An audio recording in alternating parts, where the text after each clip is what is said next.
Está bien. Muy bien, compañeros, nuestro tema antieméticos y procinéticos. El contenido temático. Y para empezar, vamos a dar una breve introducción acerca de la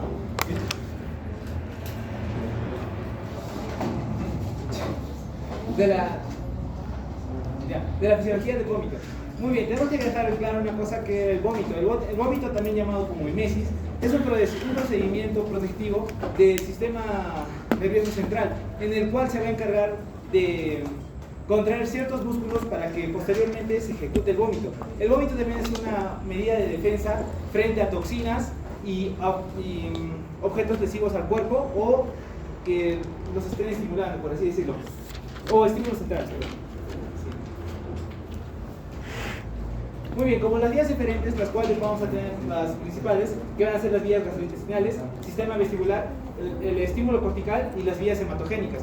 Bueno, la vía hematógena, en las cuales las principales van a ser la vía gastrointestinal, que se va a hacer directamente, va a ser a través del nervio vago, que se va a conectar directamente en el estómago, ya que al haber un agente lesivo en el estómago, va a enviar estímulos al vago y posteriormente se va a enviar a la zona de gatillo de los quimiorreceptores, la que posteriormente también voy a explicar por qué se produce el vómito. También tenemos el sistema vestibular, que está más relacionado con el equilibrio que nosotros tenemos. Un ejemplo muy común en la fisiopatología podríamos encontrar sería la laberintitis, ya que esto de acá va a provocar un vértigo extremo, en el cual también va a enviar sensaciones al centro del vómito, estímulos al centro del vómito, ocasionando que esto posteriormente se produzca un vómito. Y también tenemos los estímulos corticales. El estímulo cortical se va a relacionar mayormente a las emociones. Un ejemplo muy directo sería en un estado de estrés. ¿Por qué el estrés? Porque cuando estamos con estrés extremo, por así decirlo, el cuerpo entra en un modo de lo que se llama un modo de huida o defensa, en el cual va a haber una cierta contracción de músculos y posteriormente esta contracción de músculos va a haber un cierto paro digestivo, por así decirlo, y posteriormente va a provocar también el vómito.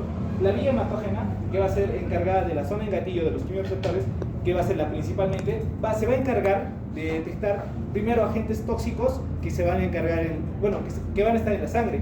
Estas posteriormente se van a ir a la zona en gatillo de hematógena, las cuales se encarga de recibir estas toxinas gracias a que se encuentra fuera de la barrera hematoencefálica. ¿Por qué? Al no haber una barrera, la permeabilidad va a disminuir, haciendo que sea mucho más sensible a estas toxinas. Muy bien, los centros involucrados principalmente van a ser el centro del vómito y la zona de gatillo de los quimiorreceptores. Como ya expliqué, el centro del vómito principalmente va a ser lo que se va a encargar de ejecutar la coordinación motora la coordinación motora en el vómito. ¿Por qué? Porque va a haber una cierta coordinación para evitar la broncoaspiración, porque se va a encargar de cerrar la epiglotis, contraer músculos y posteriormente inyectarlos por la boca. También tenemos la zona de gatillo, que va a ser el que va a mandar el comunicador directamente al centro del vómito, y se podría decir que es como el detonante que va a provocar el centro del vómito. Dentro de los receptores principales tenemos los dopaminérgicos, los cuales se van a encargar en fármacos dopaminérgicos. También tenemos los serotoninérgicos, que principalmente se va a hacer en las quimios, cuando hay un tratamiento de quimioterapia. Y también tenemos los histaminérgicos, principalmente, que van a ser en el caso de los mareos, que va a estar relacionado a histamina 1, receptores histamínicos 1, y los colinérgicos, que son los muscarínicos primeros. Los muscarínicos 1, que se van a encargar también del caso del vértigo, de la laberintitis, que como posteriormente lo expliqué, ya que va a enviar ciertos estímulos y se van a enviar al centro del vómito y posteriormente se va a provocar el vómito. Y las neuroquinas, que principalmente va a ser la sustancia P. Continuando con los fármacos, vamos a tener los fármacos procinéticos, tanto los fármacos relacionados o los que ayudan a la contractilidad gastrointestinal. Primeramente tenemos que saber que los fármacos procinéticos son los que van a ayudar a que los intestinos tengan una buena contractibilidad.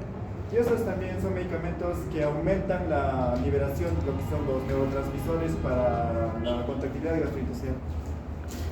Entre estos vamos a tener los colinérgicos, que van a ser los derivados de la colina. Estos medicamentos en sí van a actuar con lo que es la proteína G, con los derivados serían la D2 y la D3, el cual va a estar el principal receptor. En este caso vamos a tener que uno de ellos es el M3, que va a ayudar a la hidrólisis enzimática, y este medicamento ayuda a que haya una buena contractilidad gastrointestinal. Este actúa principalmente con el receptor M3, y el cual va a hacer que también va a causar que haya una acumulación de calcio intracelular, para que esto también ayude a la contractilidad gastrointestinal. Efectos secundarios vamos a ver como la radicardia, rubor, diarrea, cólicos y salivación, e incluso visión borrosa. Vamos a tener los inhibidores de la acetilcolinesterasa. Este es un medicamento que va a inhibir lo que es la degradación de la acetilcolina. Esto va a causar que haya un aumento de lo que sería, un aumento de la acetilcolina en su sitio de producción. Y a causa de que hay un aumento, pues tiene que haber un aumento de la contractilidad gastrointestinal. Esto en dosis, en casos agudos, se usa de 2 a 2.5 miligramos, en sí se administra vía intravenosa. Y al momento de administrar este medicamento es tomar importante lo que es un electrocardiograma, tanto la presión arterial y la saturación de oxígeno, ya que puede causar lo que es una bradicardia. Antagonistas de los receptores de la dopamina. Bueno, para entender esto tenemos que saber que la dopamina a nivel intestinal va a actuar como un freno, ¿no?, que va a inhibir la contractilidad gástrica. Esto, al unirse a sus receptores D2, lo que va a inducir que no se libere acetilcolina, que es un procinético que ayuda a la contractilidad gástrica, o es quien induce esto, ¿no? Producto de esto se va a disminuir la motilidad intestinal, y asimismo se va a disminuir el tono del esfínter esofágico inferior, favoreciendo lo que es el reflujo. Estos receptores también se van a encontrar en lo que es la zona de gatillo quimioreceptora. Y los fármacos que les voy a mencionar a continuación van a actuar sobre estos receptores, ¿no? El primero no tanto, pero también va a actuar sobre este y sobre otro. Al inhibir que la dopamina se una a sus receptores, se va a restablecer el flujo normal de acetilcolina, lo que va a favorecer la contractilidad gástrica. El primer fármaco que tenemos es la metoclopramida. Su clasificación es una benzamida sustituida derivada del ácido para aminobenzoico. Mecanismo de acción, como ya les mencioné anteriormente, es un antagonista de los receptores D2. También es un agonista de los receptores 5-HT4, que es un receptor de la serotonina, que va a ayudar a la liberación de la acetilcolina, ¿no?, lo que va a incrementar la motilidad.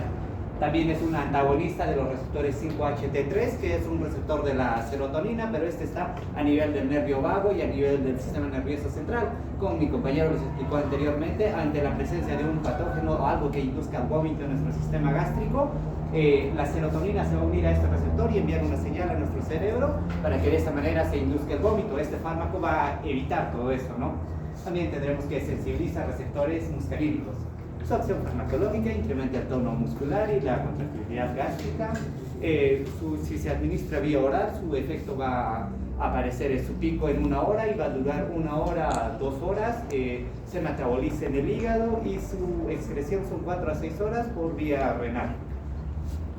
Usos terapéuticos. Su uso terapéutico principal son las gastroparesias, también en náuseas y vómitos, ya sea postquirúrgicos, también en quimioterapias. También puede ser un coayudante en procedimientos de intubación, ¿no?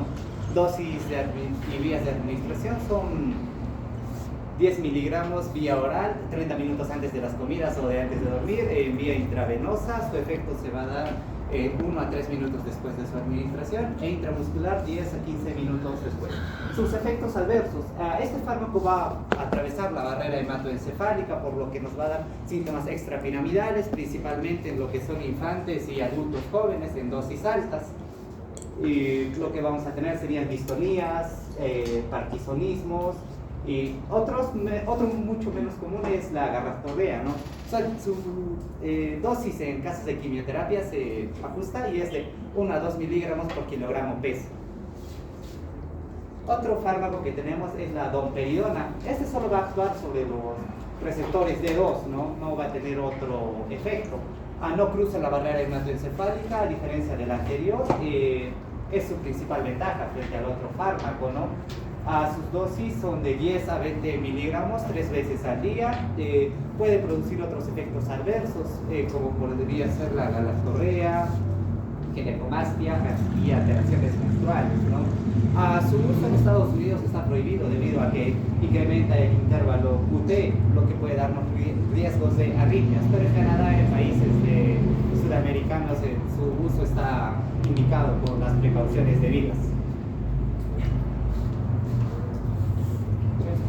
Hablando de los moduladores de los receptores de serotonina, estos van a ser fármacos que ejercen una acción terapéutica mediante más una interacción directa, tanto agonista como antagonista, como también puede ser por modulación parcial.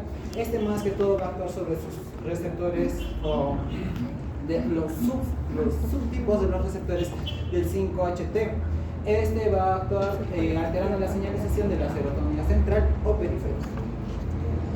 Antagonistas, vamos a encontrar lo que sería como medicamento la andocetrón. Su clasificación es antiemético. Este va a actuar más que todo bloqueando lo que es el biotipo 5HT3, lo que sería también sus indicaciones también sea por náuseas, vómitos, náuseas postooperatorias y radioterapias. Reacciones adversas que este puede llegar a tener son la cefalea y estreñimiento. Las reacciones adversas también se pueden acompañar por mareos o por prolongación de estreñimiento. Luego se va a hablar de la granisetón. El granisetón se clasifica en antiemético selectivo del 5-HT3. Su mecanismo de acción se va a hacer más que todo en el bloqueo del 5-HT3 de forma periférica y de forma central. Su dosis se va a dar en vía oral de 1 a 2 miligramos por día y en vía intravenosa se va a dar 1 miligramo. Lo que sería en farmacocinética, vamos a hablar su vía oral, va a ser su absorción, la biodisponibilidad del 60%, la distribución de un 65%. Lo que es la eliminación se hace por vía hepática y la distribución es de 9 a 12 horas por vía de orina. La vida media de este médico es de 9 a 12 horas. Su presentación es esa. Por favor. Luego se hace el medicamento como la palonesotrón. Se clasifica como antagonista 5-H3 de segunda generación. También va a bloquear lo que es el factor 5-HT3, alterando la afinidad. Como su dosis se va a dar en 0.25 miligramos vía intravenosa por dosis única. Endolacetrón, su clasificación como es antagonista igual, pero es más profármaco. Su dosis se da en 100 miligramos vía oral. El mecanismo de acción igual va a bloquear el 5-HT3 en terminaciones vagales periféricas del tracto gastrointestinal. Como tal va a tener reacciones adversas como la elevación de la presión, la hipertensión arterial, como también va a tener alteraciones a nivel del hígado. En farmacocinética vamos a tener que se va a dar su eliminación o su metabolismo se va a dar por el hígado y su absorción es vía oral, su tiempo de vida es de 7 a 9 horas y su eliminación es vía renal. Antagonistas del 5-HT4 que son los procinéticos. Estos pueden ser medicamentos como la procalapida, que su clasificación es de procinético selectivo 5-HT4. El mecanismo de acción va a estimular más bien a lo que es el 5-HT3 en plexo medio 1 y celular 1 modificar colónica. Lo que es la farmacocinética de es la absorción por vía oral. De igual manera se va a dar la biodisponibilidad mayor del 90%, también va a tener una distribución baja de potencia.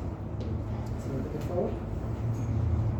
Vamos a hablar lo que es el mosaprida. Se va a dar por una clasificación de prokinético. Es agonista, igual va a tener, sus receptores van a actuar en el 5-H4 y un mecanismo de acción va a tener estimulación de receptores en el 5-H4 en pleno meniterio. La farmacocinética de su absorción se da por vía oral, la distribución es del 99%, su eliminación es por vía renal o fecal y también actúa por lo que es el metabolismo se da en el hígado.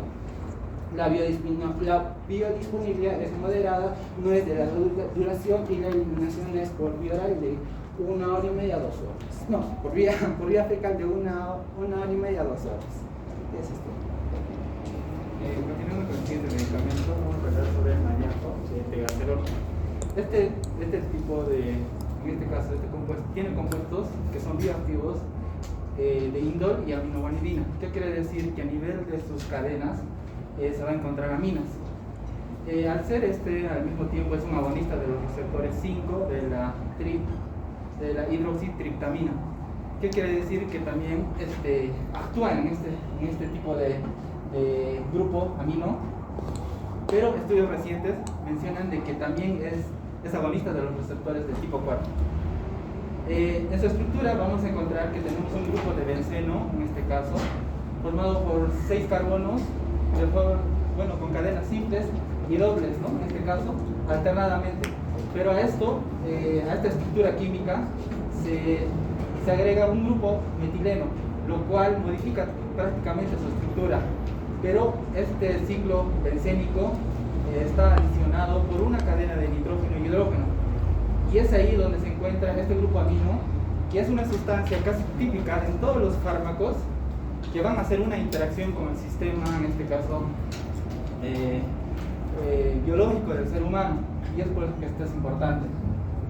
Ahora, este maleato de tegaserol va a estimular netamente la motilidad, va a acelerar el tránsito, en este caso digestivo, desde el esófago y hasta la parte del colon ascendente, específicamente hasta ahí.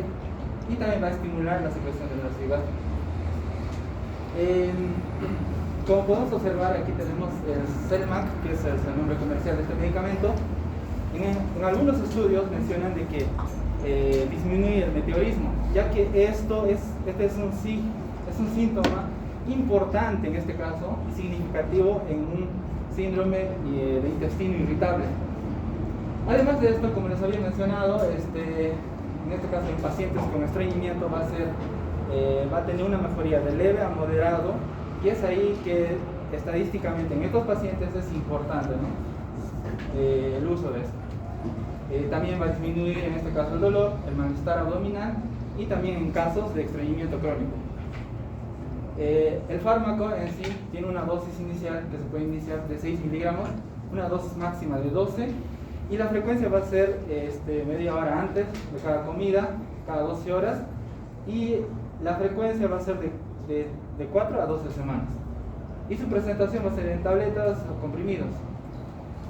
También menciona de que si hay una sobredosis, en este caso, superando la dosis máxima, que es de 12 miligramos, pues estas altas dosis van a ser, como mi compañero lo dijo, van a producir un efecto procinético, que quiere decir que va a estimular el vaciamiento gástrico, pero esta valoración aún no está indicada. En cuanto a la farmacocinética, tiene una vía oral, y la absorción va a ser a nivel intestinal, y la distribución va a ser en un 98% a nivel del plasma, y la biotransformación, en este caso del metabolismo, va a ser a nivel del hígado y la eliminación de forma renal, ¿no? Y el tiempo, en este caso, que va a llegar hasta poder distribuirse va a ser de 1 a 1 hora y media, y el tiempo de vida va a estar de 11 horas. En los efectos secundarios de este medicamento, pues en el 10% de los pacientes van a tener cefalea, diarrea, náuseas, y también van a estar acompañados de flatulencias. Pero ¿qué es lo que hace realmente este medicamento? Y es indicado específicamente en el síndrome de intestino irritable. Lo que va a hacer es, al ser un agonista de los receptores 4 y 5 de la hidroxitriptamina, que es en este caso de la serotonina, pues ¿qué es lo que va a hacer? Va a unirse y va a activar a este tipo de receptores 4 y 5. Entonces, en este caso, como tenemos un neurotransmisor que es la serotonina, pues esta va a ser asimilada fácilmente, ya que este receptor ha sido activado, y y entendemos que la serotonina a nivel gástrico hay una mayor cantidad. Y el tetracerol lo que va a hacer es, en este síndrome, pues va a estimular a nivel, en este caso va a estimular la motilidad, también en este caso también va a haber la mayor cantidad de secreciones gástricas y pues óptimo en este caso, ¿no? En un trastorno funcional a nivel que va a estar caracterizado netamente por un dolor recurrente, la distensión abdominal y también dificultades, en este caso de la deposición, como el estreñimiento. También cabe aclarar en este caso que también es indicado en infecciones entéricas, ya que en una posinfección, en este caso de una salmonellosis, generalmente estos pacientes tienden a tener un síndrome de intestino irritable.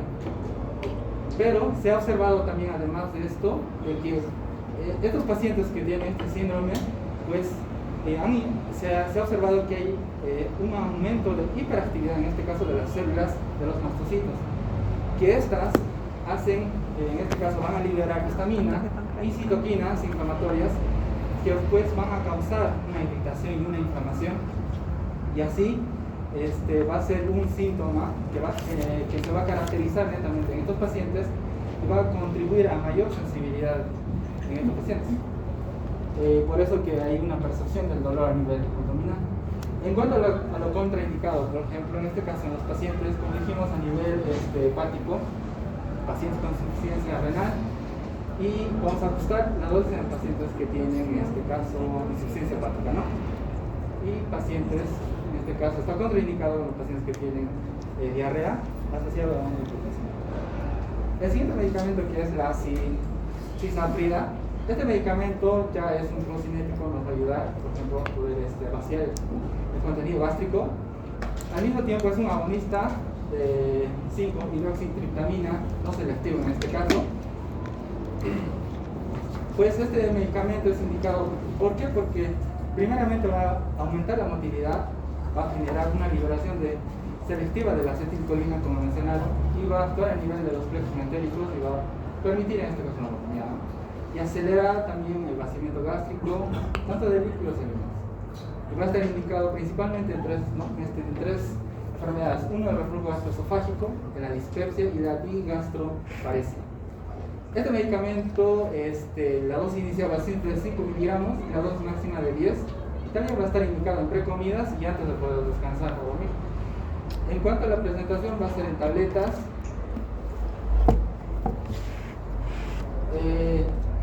En cuanto a la farmacocinética, de la misma forma, este medicamento tiene una biodisponibilidad del 50%, ya que el metabolismo se va a hacer en el hígado en un 50%.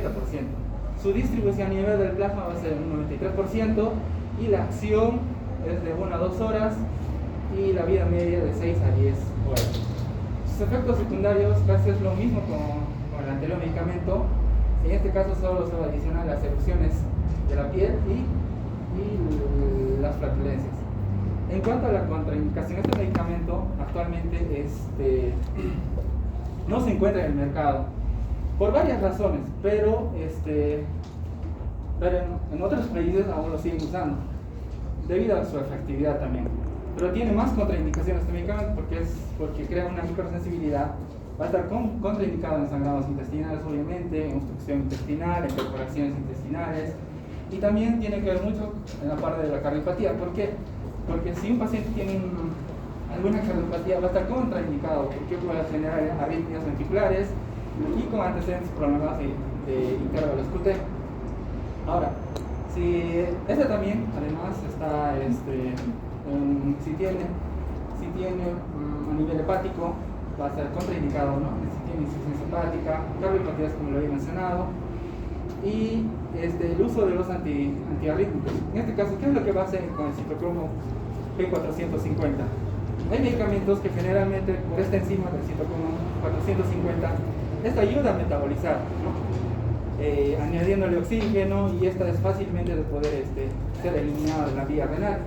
Pero en este caso, si hay medicamentos antiarrítmicos y también algunos macrólidos como la citromicina, pues estos medicamentos, al tener en este caso una enzima que es la CPY3 A4, que esta generalmente los macrónidos van a inhibir, pero este medicamento se sintetiza en el hígado también, porque sí o sí necesita la CYP 3A4, sí o sí necesita para poder metabolizar. Pero ¿qué hacen los macrólidos? Los macrólidos lo inhiben este tipo de enzima, y es por eso que si este medicamento a nivel del plasma se encuentra en grandes concentraciones, va a potenciar, y es por eso que se da la prolongación del complejo, en este caso del intervalo QT. Y bueno, ahora hablamos de la motilina y antibióticos macrólidos. Esto encontramos en la familia de los macrólidos, encontramos desde toxicina masticada, acidoxicina, clorexicina, vancomicina, específicamente. Estos macrólidos va a ser a los receptores mecanismos de la motilina, a receptores de la motilina, nos ayuda el mecanismo de acción que sea el aumento del vacío gástrico, indicaciones terapéuticas que podemos encontrar, gastroparesias. También encontramos que los macrófagos tenemos que ser unos inhibidores de proteínas a nivel bacteriano. Luego de esto hablamos de la eritromicina, que es más encontrado en la ciudad.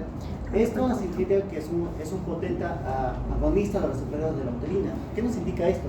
Nos indica el incremento de la amplitud y la frecuencia de la contractibilidad a nivel gástrico que nos podría presentar. Esto nos ayuda a muchas enfermedades que está indicado como la gastroparesis. Indicamos que la motilina es un péptido de 22 aminoácidos sintetizados en la célula neutrina en la mucosa duodenal. También son receptores de la motilina identificados con la proteína G, como ha indicado mi compañero, y también la síntesis del sistema nervioso entérico. Si hablamos del sistema entérico, hablamos del sistema nervioso de Haber-Wach y de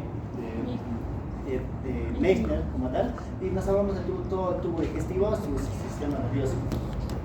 Ahora hablamos de cómo la eritromicina está indicada sobre el paciente. Esto nos indica que es una dosis dependiente que nos actúa, que depende de la patología que presenta el paciente, tratamos el miligramo o el porcentaje de medicamento que podría ser. Entonces, ¿qué pasaría si nos daría un bajo, o una dosis baja, una dosis mayor? Una dosis baja nos dará una contracción, más que todo depende es una dependiente de la acetilcolina. ¿Qué nos indica que si es una dependiente de la acetilcolina? Nos da que es una dependiente del sistema nervioso simpático, que va a dar una generación, una contracción prematura a nivel más que todo de antrax. Si da una dosis mayores, esto va a dar una producción mayor, una contracción gástrica sostenida. Esto no va a ser un independiente del sistema nervioso parasimpático.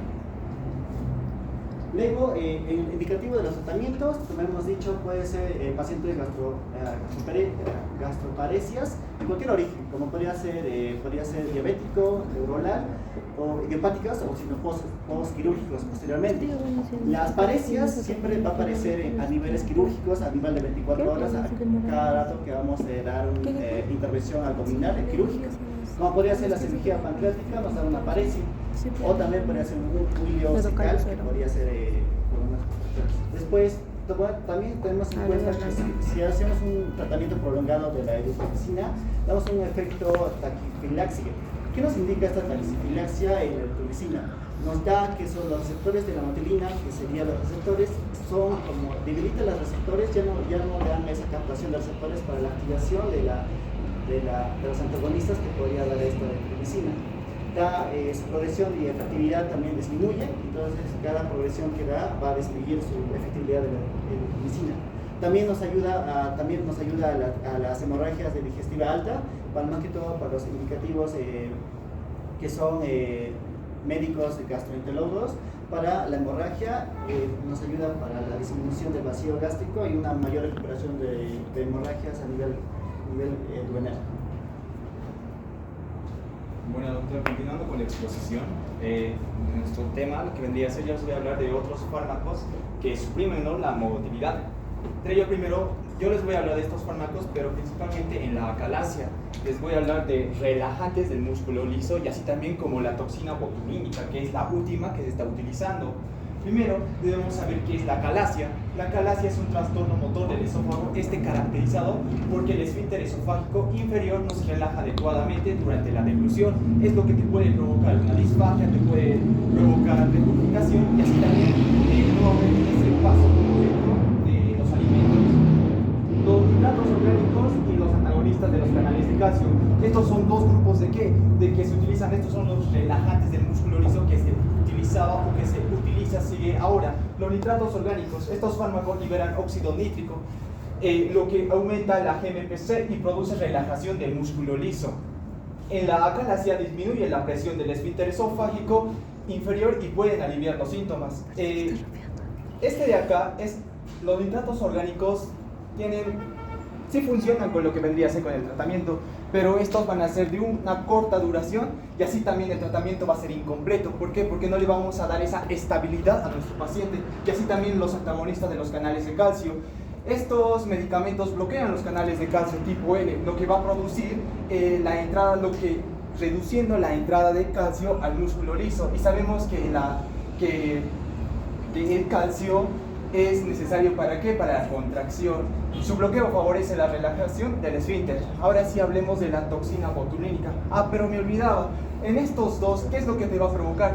Te provoca cefalea y así también te puede provocar una hipotensión al estar consumiendo demasiado este tratamiento para poder aliviar la acalasia. La toxina botulínica, así también como lo conocen el Botox.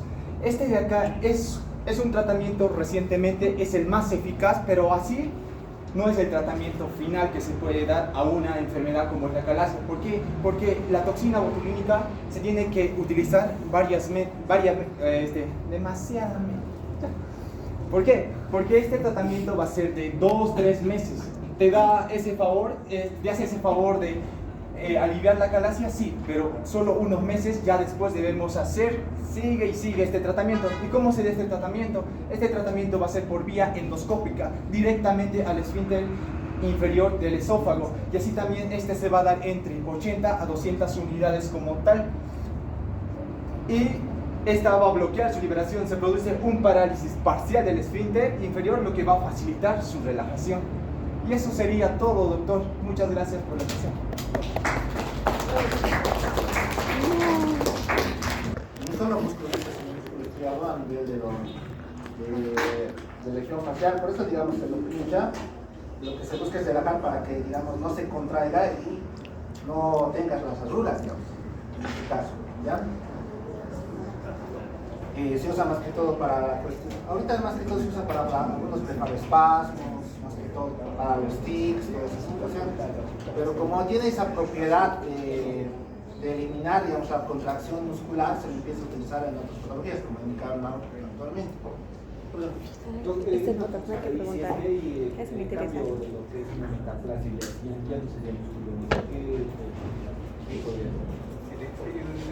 En el caso de eso, ya no estamos hablando de la acalasia frontal, que es un problema de la motilidad intestinal.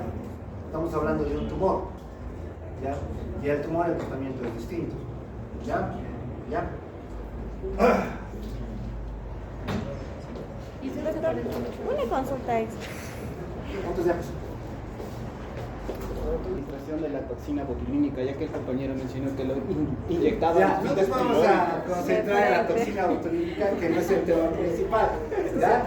Pero mayormente los endoscopios tienen para ¿cómo se llama esto? Tienen pequeñas jeringas que inyectan. No solo sirve para la administración de toxina botulínica, sirve para la administración de, por ejemplo, adrenalina en el caso de una hemorragia digestiva alta, por ejemplo. ¿Ya? Se inyecta adrenalina, se detiene el sangrado. Ese es el primer método. Luego hay cauterización, otras cosas que van a ver en los casos de gasto. Ahora, en el caso de una persona que quiere inyectarse en la región facial, mayormente no se inyecta jeringas grandes, se inyectan jeringas pequeñas, mayormente se usan las de insulina, porque la dosis tiene que ser mínima, porque una dosis grande que entre al torrente sanguíneo le mata, ¿ya? Porque es una toxina al final, ¿no? Y produce parálisis, como estamos viendo, ¿eh? Si eso llega a tu corazón, ya estás fuera. Esto que es lo que pasa, y por algunas antes se morían mucho con eso, no las deben inyectar. Pero bueno, eso es otro tema que no tiene que ver tanto al caso. Doctor, ¿y de los procinéticos se puede utilizar para el hilo para el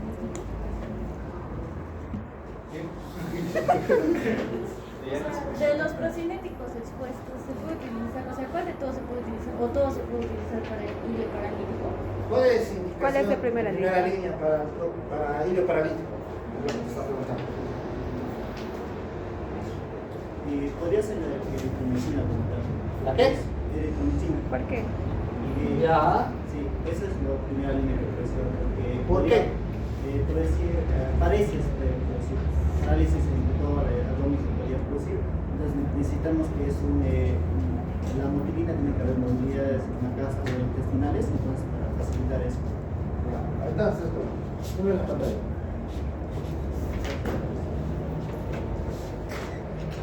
Entonces la electromicina sería la primera línea. No, está sobre la pantalla.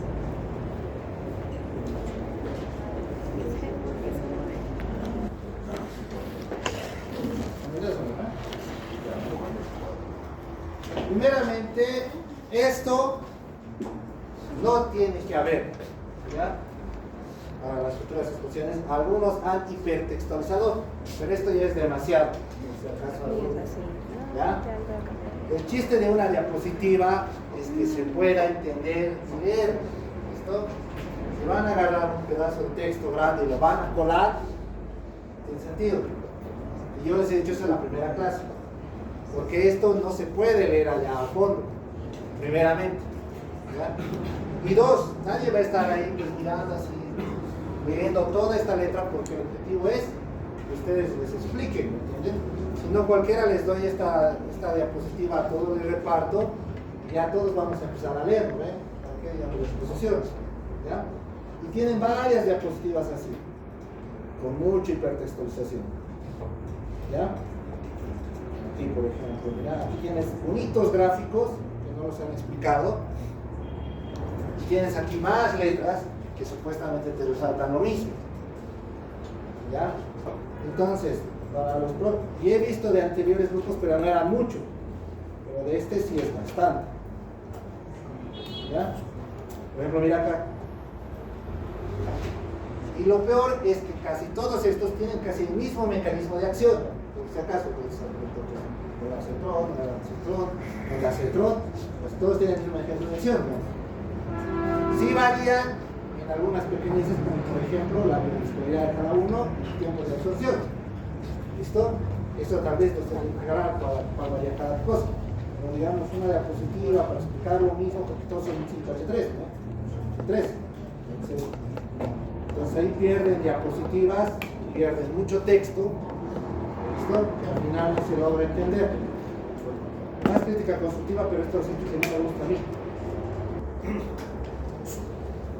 Ya, el vómito es un reflejo. ¿Ya? Ante una sustancia tóxica o ante una relación, el cuerpo lo interpreta como agresivo y uno vomita. Todos han vomitado en su vida. No hay nadie que no haya vomitado en su vida. Y como todos han vomitado, van a haber gente que vomite. ¿Listo? Por tal motivo tienen que conocer que existen dos distintos mecanismos para lo que son las farmacocinéticas. Fármacos que van a actuar en distintas vías. ¿Listo? ¿Ya? Técnicamente lo que nos han mostrado aquí sus compañeros y los que nos han hablado es que hay dos tipos de centro. Hay una vía central del cerebro y una vía periférica. ¿Listo? Que está más que todo representado por lo que es el sistema de vago. Entonces, algunos medicamentos actúan a nivel central, algunos actúan a nivel periférico o algunos actúan en los dos lugares. ¿Listo? Eso determina qué tan efectivo es contra el vómito. ¿Ya? Entonces, si se dan cuenta, ¿qué es la dopamina y la serotonina? Sí, ¿qué son? ¿Qué son?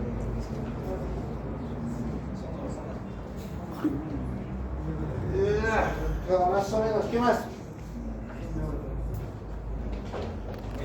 No sé ustedes, pues son cosas del grupo. Son neurotransmisores. ¿Listo? Son neurotransmisores que incitan, ¿entienden? O sea, que estimulan. ¿Listo?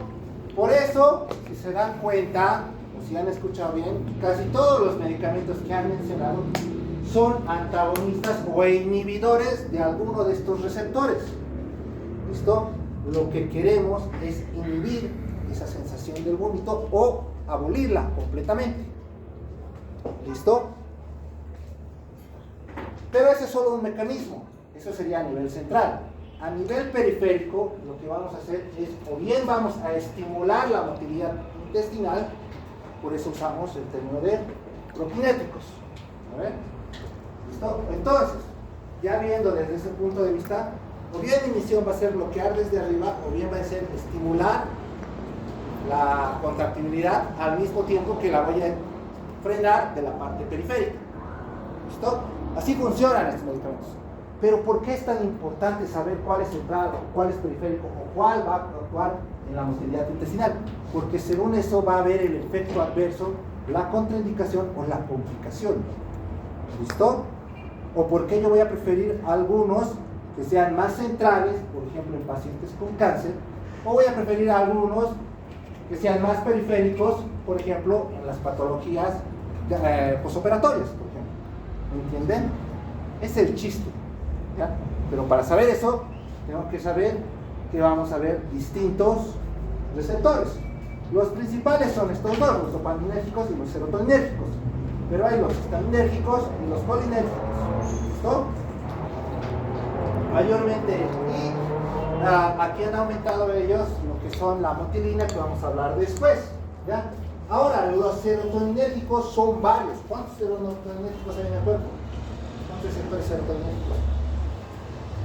Aquí el grupo.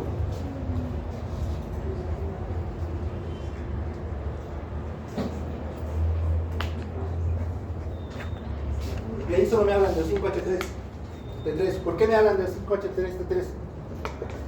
Bueno, principalmente el 5H3 va a ser debido a las quimioterapias, ya que las quimioterapias bueno, estos receptores principales se van a estimular y va a producir un vómito que se va a llamar vómito tardío, ya que no es instantáneo, sino es después de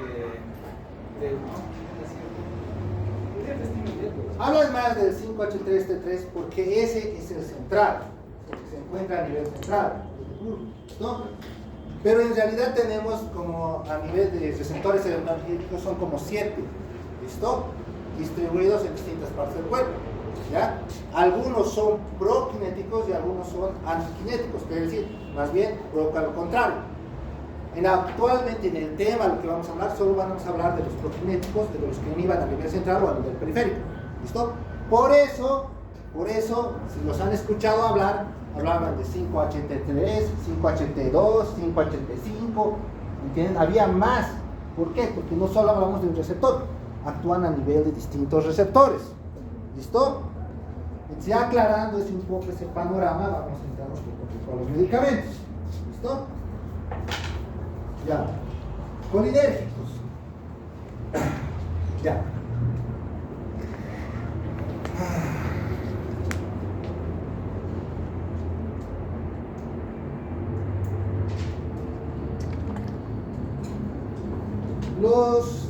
La contractilidad gastrointestinal.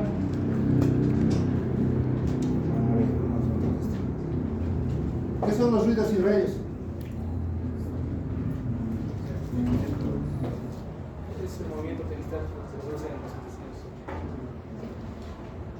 ¿Intestinos? El movimiento peristático. La peristalsis. ¿De dónde? Del intestino. Intestinal. Ya. En realidad el término es gastrointestinal. ¿Por qué aclaro este punto de gastrointestinal? ¿Listo? Porque no todos los prokinéticos actúan a nivel de todo el intestino. Algunos actúan más a nivel gástrico y otros a nivel más entérico, a nivel de intestino delgado. ¿Listo? Y esa diferencia es muy vital. ¿Por qué? Porque hay patologías en las que, digamos, solo hay gastroparesia, pero hay otras en las que todos los intestinos están completamente paralizados. Entonces, mayormente cuando uno escucha los ruidos y radios, lo que escucha mayormente es la parte gástrica, por si acaso. ¿Listo? Si vamos detenidamente, ¿ya? Entonces, lo que más mayormente escuchamos es el estómago, un poco el intestino, ¿ya? Entonces, hay que saber diferenciar que no todos los prokinéticos van a actuar a nivel van a actuar a todo el intestino, ¿listo? Algunos son más del gástrico y otros son más entéricos. Eso es muy vital considerarlo. Pero la mayoría de todos estos son preferentemente a nivel gástrico, por si acaso. Ya. Los colinérgicos. betacenol. ¿Listo? El betacenol, el betamejol, actúa a nivel de lo que es acetilcolina. ¿Ya? Este medicamento la verdad no lo he visto mucho, no sé si habrá aquí en Bolivia. ¿Ya? ¿Listo? Pero por su actividad a nivel de los receptores M2 y M3 es más periférico, por si acaso, porque estamos hablando de la acetilcolina, produce efectos relacionados a la acetilcolina. ¿Quién le dice que es la acetilcolina? ¿De tipo? Simpático. Simpático, ¿ves? Por esa situación, no, parasimpático. Pero no es... Bueno, sí, Parasimpático, sí. es más estimulado parasimpático. Sí. Por esa misma situación que es más parasimpático, va a provocar reacciones adversas relacionadas al sistema parasimpático. ¿Listo? Que son el rubor, van a causar lo que es radical y toda esa situación, exceso de salivación, toda esa parte. ¿Ya? Entonces, ya empezamos a imaginarnos los efectos adversos según el mecanismo que está haciendo. ¿Listo? ¿Ya? Pero el que vamos a hablar, esto lo vamos a llevar para más tarde. Ya. Este es el medicamento que más usan. Vamos a usar más y el que tienen que saber o conocer cómo es su efecto de acción. ¿Por qué? ¿Por qué? Porque es el más usado. Tiene años que se usa, anteriormente no se usaba para esto, pero ahora tenemos otras alternativas, ¿no? Claro, El principal es que actúa sobre los receptores D2, pero también a nivel central, con los receptores 5-HT3. Exactamente. Este medicamento actúa a nivel central y a nivel periférico. Es el preferido porque no solo es un antinauseoso, ¿entiendes? No solo te va a eliminar la sensación de náuseas, sino que al mismo tiempo te acelera la motilidad intestinal. ¿Listo? O sea, corta la sensación de querer vomitar a nivel periférico, a nivel central, y te aumenta la contractibilidad, o sea, te aumenta la motilidad intestinal. Por eso la metoclopramida es el medicamento que más se usa en el medio. ¿Listo? Y lo bueno es que hay en distintas versiones: árabe, pastillas, endovenosa. La facilidad endovenosa es lo que lo hace preferente en muchos marcos hospitalarios. ¿Listo? ¿Ya? Entonces, va a tener una acción de dos a nivel central: una 5-HT3T4 y una 5-HT3. ¿Listo? Eso es lo que necesitamos saber más, o sea, qué receptores va a ir. ¿Listo? Pero si se fijan bien, vuelvo a repetir, aumenta contracción gástrica e intestinal, es muy poca, es más gastroparético, por si acaso.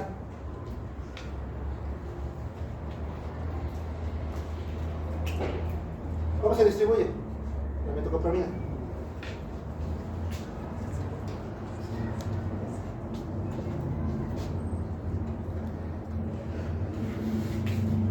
¿Ves?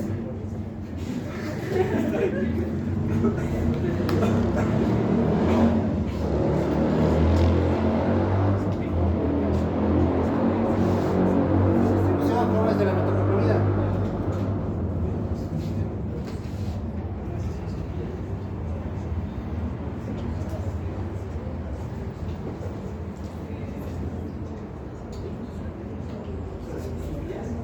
Distribución. ¿Qué es distribución? Claro, ¿cómo se distribuye?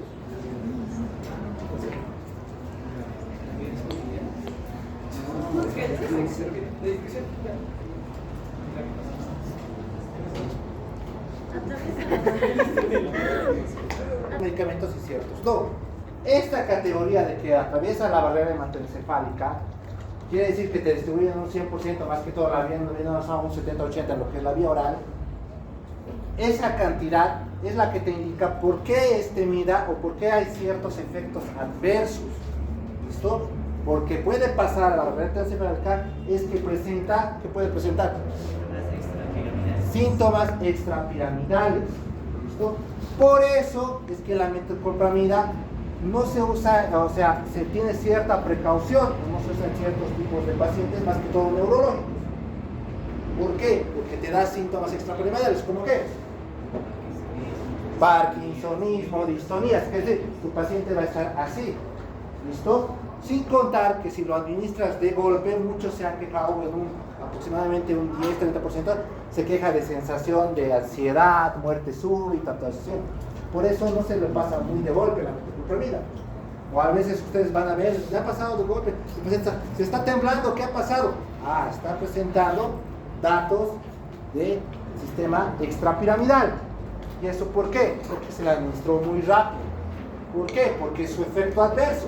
¿Y por qué? Porque pasa la barrera encefálica. ¿Listo? ¿Y por qué? Porque está actuando a nivel de los dedos. ¿Listo? Ah, interesante. A ver. Entonces, esto es por picos, por si acaso. Se absorbe rápido, o sea, cuando me hablen de absorción, no se habla de todo. ¿En cuánto tiempo? ¿Por qué me importa a mí saber en cuánto tiempo se absorbe? Porque me va a decir en cuánto tiempo mi paciente va a mejorar. Por vía oral, claramente ahí les dice que el tiempo de absorción es de 1 hora. Por vía endovenosa es muy rápido, es aproximadamente 5 minutos. ¿Listo? ¿Por qué es necesario saber? Porque, digamos, si tu paciente viene vomitando, está ahí, necesitas una opción rápida, no le vas a estar dando vía oral, va a ser directo con la vía endovenosa. ¿De cuánto viene la metoclopramida? 10 miligramos, muy bien. ¿Listo? ¿Cada cuánto se administra? ¿Cada cuánto se administra?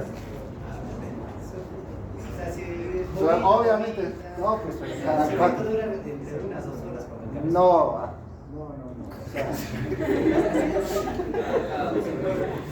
No, tampoco se da cada 2 horas. El tiempo de vida más o menos varía entre 4 a 6 horas, por eso se da entre 6 a 8 horas. ¿Listo? ¿Ya? Por eso es importante saber cuánto tiempo debe dar el organismo, en cuánto tiempo se va a regresar y cuánto tiempo se excreta. Ahora, la excreción de este medicamento es renal. ¿Listo? Entonces, sí o sí necesitas un paciente que tenga buen filtrado glomerular. ¿Listo? Para eso es que nos aprendemos el ABCD, para saber cómo se distribuye, cómo se va a eliminar, cuánto tiempo va a estar y cuánto tiempo voy a seguir dando mi medicamento. ¿Listo? ¿Ya? Esto puedes usar en niños, puedes usar en adultos, puedes usar en todo tipo de pacientes, por si acaso. Siempre y cuando viendo que puede darte ese problema a nivel de, ¿cómo se llama esto? Del parkinsonismo, toda esa situación. ¿Ya? Por si acaso, la metoclopramida es uno de los pocos medicamentos que está autorizado para el uso durante el embarazo, por si acaso. Los demás son peligrosos. ¿Y por qué? Porque una mujer embarazada hay meses del embarazo. ¿Qué le das a ella? Puedes dar metoclopramida, pero tiene sus condiciones que vamos a ver en patologías del embarazo al final del curso. ¿Listo? Pero ya les estoy dando a entender que pueden usarlo. ¿Ya? Pero solo en casos de que sea muy grave. ¿Ya? Hay otros métodos que eso los van a aprender, yo creo que el gineco o no, que son buenos sus doctores. Segundo, domperidona, que igual es muy común en el medio, que está prohibido en los United States. ¿Ustedes lo dijeron por qué? ¿Por qué está prohibido en los United States? Aquí siguen. Porque incrementa el intervalo QT y puede dar arritmias. Muy bien.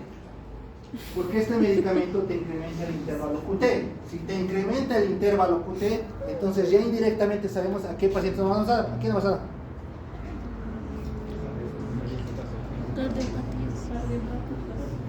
¿Qué tipo de cardiopatías?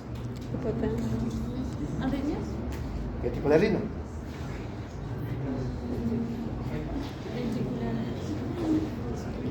Sí, más que todo a los bradicárdicos. ¿Entienden? Porque si te va a prolongar más, su bradicardia se prolonga más y va a entrar en paro. ¿Listo? ¿Ya? Todo eso hay que saber, porque digamos, si el intervalo QT se prolonga, no solo le vas a producir tal vez una nueva arritmia, sino también lo vas a prolongar demasiado y le vas a entrar en paro. ¿Qué es lo que pasa? Y como en los United hay mucho paciente gordito, hipertenso, cardiópata, se lo han prohibido, porque muchos de esos pacientes cursaban con esto. En Bolivia hay, y se usa demasiado. ¿Por qué se usa demasiado? Porque a diferencia, ¿qué diferencia hay entre la metoclopramida y la domperidona? Que la domperidona no atraviesa la barrera hematoencefálica. Muy bien. Como no atraviesa la barrera hematoencefálica, no te trae esos signos extrapiramidales. ¿Listo? Por eso, digamos, se empezó a usar aquí en nuestro medio. ¿Listo? Se usa todavía. ¿Ya? Pero el miedo es el intervalo UT. Igual se absorbe rápido. Igual se utiliza de 3 a 4 veces al día. Mayormente hay vía oral, no hay vía endovenosa. Antiguamente había vía endovenosa, pero como por el prolongación del QT se quitó del mercado y actualmente solo hay vía oral, por si acaso. ¿Listo? Pero trae otros efectos, como por ejemplo, muy bien, ¿qué medicamento te producía galactorea? Que ya hemos visto en anteriores temas. Galactor. Es una indicación para tu úlcera. No. ¿Loparamida? No. Simetidina. Muy bien, ranitidina y simetidina, ¿no ves? Los H2, ¿no ves? ¿Listo? Entonces, como pueden ver, hay varios medicamentos que pueden actuar a nivel central y causar problemas a nivel endocrinológico. Hemos visto ya anterior, ¿no ves? La simetidina, ahorita estamos viendo otro más que te puede producir ginecomastia y galactorrea. ¿Listo? Por estas cuestiones, es que un poco no se usa de primera línea, pero es muy buena para ciertos tipos de, ¿cómo se llama esta situación? De vómitos a nivel central, más que todo. ¿Listo? Mucho se usa en pacientes con cáncer, por si acaso. ¿Listo? Pero, como te digo, cada vez su uso es menor por el efecto adverso que tiene de la prolongación del QT. ¿Listo? Siguiente de qué. ¿Es hora? Sí. Faltan 3 minutos. Ya, ¿hasta qué estamos? 45.